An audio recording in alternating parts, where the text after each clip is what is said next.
Welcome back. I'm Jennifer Lee, owner of JPod Creations. My background is in radio, so today we're talking about not a controversial topic because I do like using them and I do think they have a lot of great points to them, but they're maybe not set up well. What the hell am I talking about?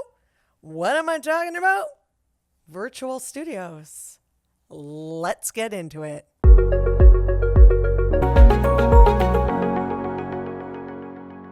Six things that you're doing wrong when you're using a virtual studio. One of my favorite topics because, like I said, I come from a studio. I'm in a studio right now. I think there's place for both virtual studio and regular studios like this. It just depends on how they're all set up. And I understand the popularity of virtual studios because we live in this world where a lot of people work remote. And sometimes when you want to get a really good guest on your podcast, they might not necessarily live where you live. So you can't just haul them into a studio. So virtual studios are a great option for that. But most people don't set their virtual studio up properly. So we are going to talk about the 6 ways you're doing it wrong. I'm not shaming anyone. I just want to help you. Okay. So number 1, just hooking up the USB mic and leaving it. No, the USB mics are great. There's so many great brands out there. Even Shure makes an amazing one. So does Yeti. But the thing is, a lot of these are plug and play. So their software downloads like in a second when you plug them in. But you've got to actually go into the settings and make sure that they're working. A lot of the times they work right away. But what I mean when they're working, are they working at the right level? What I've noticed when I've set up a lot of USB microphones is they all jack up to 100%, meaning that when you record through the computer, I can hear it being super hot. Super hot is a term we used in broadcasting when it's like, you can hear it, the audio gets a little bit fuzzy, it's a little overmodulated. It's because your voice is like hitting the roof essentially. And so you don't want it to be hot. You want it to sound crystal clear. So what you do is you open up your computer, you go into the settings, you take a look at your mic, and right here, see mine says 100%. No, you want to move it to about 80 to 75. Again, it's really going to depend on the person's voice. Are they a quiet speaker? The loudspeaker? You got to find their sweet spot. Just like you would set a level on a board for a microphone, you're technically setting the level for your virtual studio in your mic.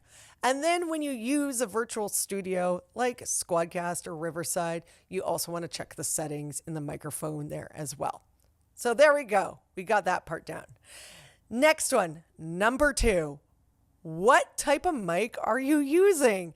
This one, again, with USB microphones, they've made it really simple, but they've also made it really hard at the same time because a lot of the different USB microphones, not all of them, they can do up to 4 different mic patterns. What's a mic pattern? It's a different way the mic picks you up. So for this one that I'm using right now, which is not a USB microphone, it's an XLR, which we'll do another video on those one time. This is a dynamic microphone. And this is something that a lot of people use for podcasting or on radio. That is the type of microphone you use. It means sound straight in here. That's why if I go off of it, the sound is going to get quieter and not be as crystal clear as when I'm directed towards it. So a lot of these microphones have the dynamic setting. It is also called a cardioid. It looks like a little heart. Some people have said it looked like a bum, but it looks like a little heart. And you want to make sure that it's dialed to the little heart. And then that way you've got it. A lot of people tend to put it on the circle, which is omnidirectional. Omnidirectional is okay in certain circumstances. If I was to have a podcast in a proper soundproof room where I'm sitting there with my friends and we wanted to do kind of like a fireside chat, you could technically use an omnidirectional there. It's going to pick up people all around. But again, that has to be set up perfectly, or you could get a lot of echo, or you could have a lot of people sound distant and it just won't sound good. So most people you see on the internet doing podcasts are using a dynamic microphone. So you just really want to make sure that you have that set up properly. Number 3, you're not wearing headphones. I realize I'm not wearing headphones right now, but I'm not doing a podcast. I'm doing a video for you with my mic to show you. My producer has his headphones on though, so we're there. The reason I like headphones, a few reasons, especially when you're first starting out. Something that we always use in radio is headphones. And it's not just so we look like cool radio DJs.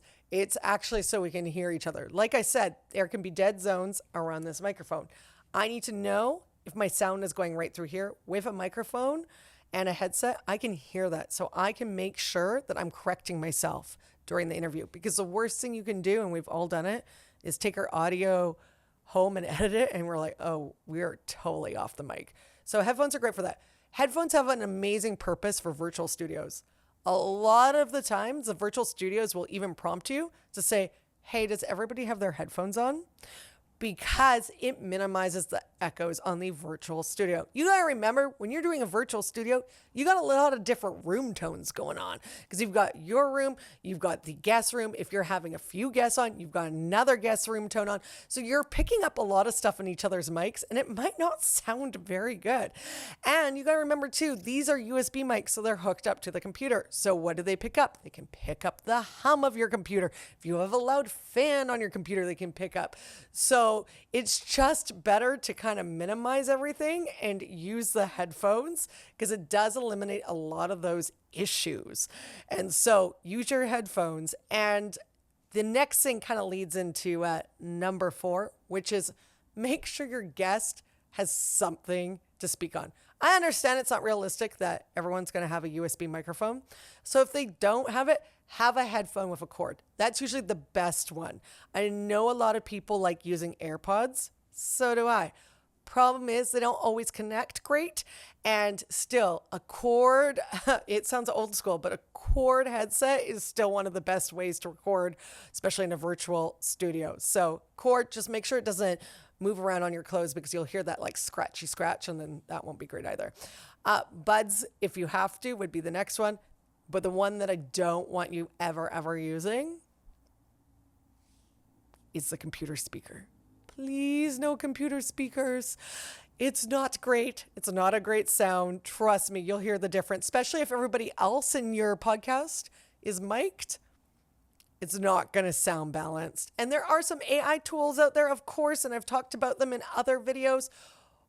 But what I've also said in other videos, it doesn't necessarily always fix that. The best thing you can always do is record right the first time.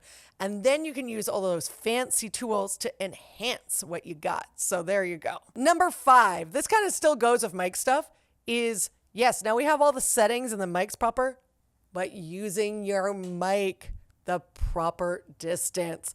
You want to make sure it's old school telephone this distance away.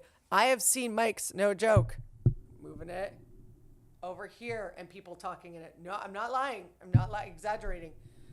I have them off to the side.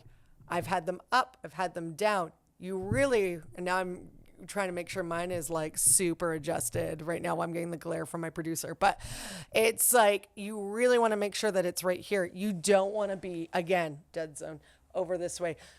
Talk into it. It's your friend.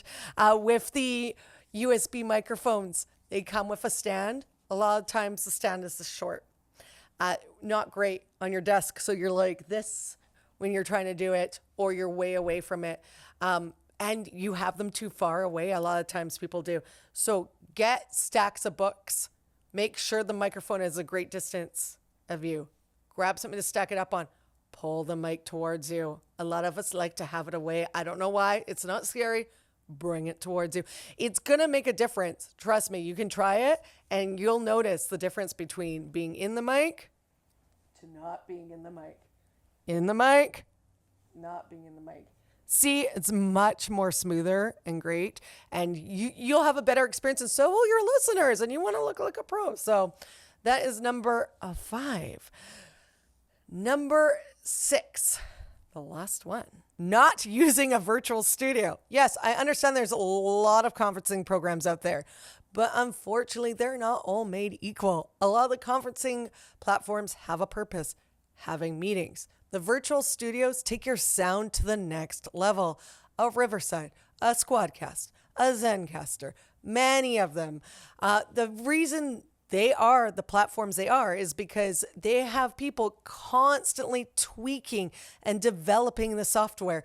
And the other great thing about these virtual studios is everybody's on a separate track. Again, coming back from broadcasting, anytime you record, you want everybody on a separate track because everybody speaks differently. You can have all the microphones set up perfectly, but sometimes we need to make sure everybody has the same level. So sometimes you have to do that in post to make it sound all fluid.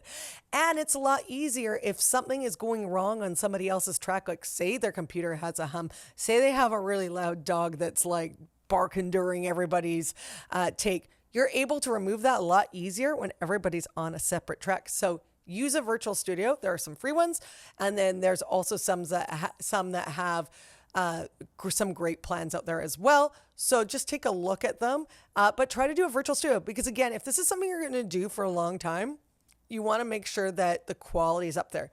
Because the best lesson I learned from video people as well as radio people is that you can have a totally crappy video, but if your audio is amazing, people are going to continue watching. But if you have the most beautiful video and the most crappiest audio, no one's going to listen. So keep that in mind. Thank you so much. And we'll talk to you next time. Please do those things for me like you need to do. Like hit that bell, smash the like button, and subscribe, please. And I will talk to you next time.